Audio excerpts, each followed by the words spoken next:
बातमी बघूया। पहलगाम इकडे फिरायला गेलेल्या पर्यटकांवरती भ्याड दहशतवाद्यांनी हल्ला केला आणि यामध्ये 26 निष्पाप जणांचा मृत्यू झाला।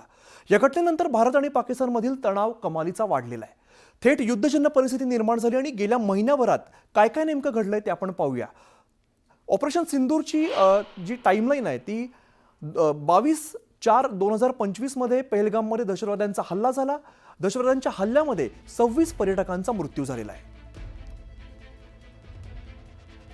तर 23 तारखेला सिंधू जल करार जो आहे तो रद्द करण्यात आलेला आहे। त्यानंतर सार्क व्हिसा हा रद्द करण्यात आलेला आहे। यानंतर 24 तारखेलाच सर्वपक्षीय बैठक पार पडली आणि मोदींचा पाकला इशारा दिलेला आहे। पंतप्रधान मोदींनी पाकिस्तानला थेट इशारा दिलेला आहे। यानंतर 25 तारखेला LOC वरती पाकिस्तानकडून शस्त्रसंधीचं उल्लंघन करण्यात आलेलं आहे। आपण नेमका घटनाक्रम कसा आहे तो समजून घेतोय। यानंतर 26 तारखेला पाकिस्तानच्या पीएमची भारताला युद्धाची धमकी देण्यात आलेली आहे। यानंतर 30 तारखेला मोदींची सैन्याला कारवाईची पूर्णपणे मोकळीक देण्यात आली आणि यानंतर 1 मेला शांततेसाठी अमेरिकेकडून मध्यस्थीचा प्रयत्न करण्यात आलेला आहे। दरम्यान 3 मेला भारताकडून पोस्ट आणि व्यापार जो आहे तो पूर्णपणे रद्द करण्यात आला आहे। यानंतर 6 तारखेला भारताचा पाकिस्तानवरती डिजिटल स्ट्राईक सुद्धा बघायला मिळालेला आहे। दरम्यान 6 ते 7 मेच्या रात्री भारताकडून ऑपरेशन सिंदूर लॉन्च करण्यात आलं। पाकिस्तानच्या 9 दहशतवादी तळांवरती क्षेपणास्त्राने हल्ला करण्यात आला। तर पाकिस्तानच्या शेलिंगमध्ये LOC वरती 12 जणांचा मृत्यू झाला तर 40 जण जखमी झाले। यानंतर 8 मेला पाकिस्तानकडून 14 सैनिक तळांवरती हल्ल्याचा प्रयत्न करण्यात आला, मात्र भारताने याला चोख प्रत्युत्तर दिलेलं आहे। यावेळेला पाकिस्तानचं एअर डिफेन्स हे पूर्णपणे निकामी करण्यात आले आणि उद्ध्वस्त करण्यात आलेलं आहे। पाकिस्तानमधील 100 दहशतवाद्यांचा खात्मा करण्यात आलेला आहे। 9 तळं ही उद्ध्वस्त केली आहेत। तर परराष्ट्र मंत्रालयाने पाकवरील हल्ल्याची पूर्णपणे ही माहिती सगळी दिलेली आहे।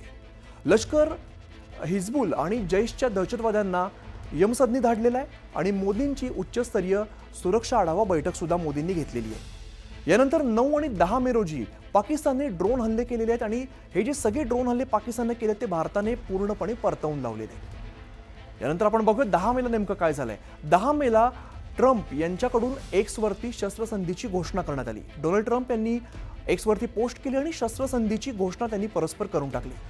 दोन्ही देशांमध्ये चर्चेनंतर शस्त्रसंधी करण्यात आली।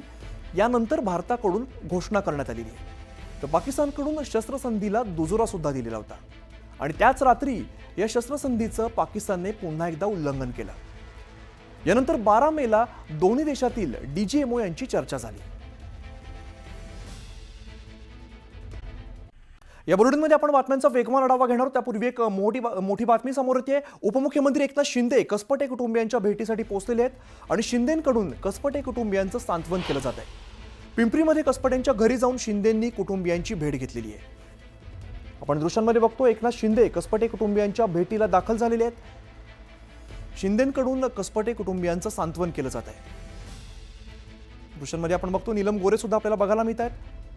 एकनाथ शिंदे कसपटे कुटुंबियांच्या घरी पोहोचले आणि त्यांचं सांत्वन केलं जात आहे।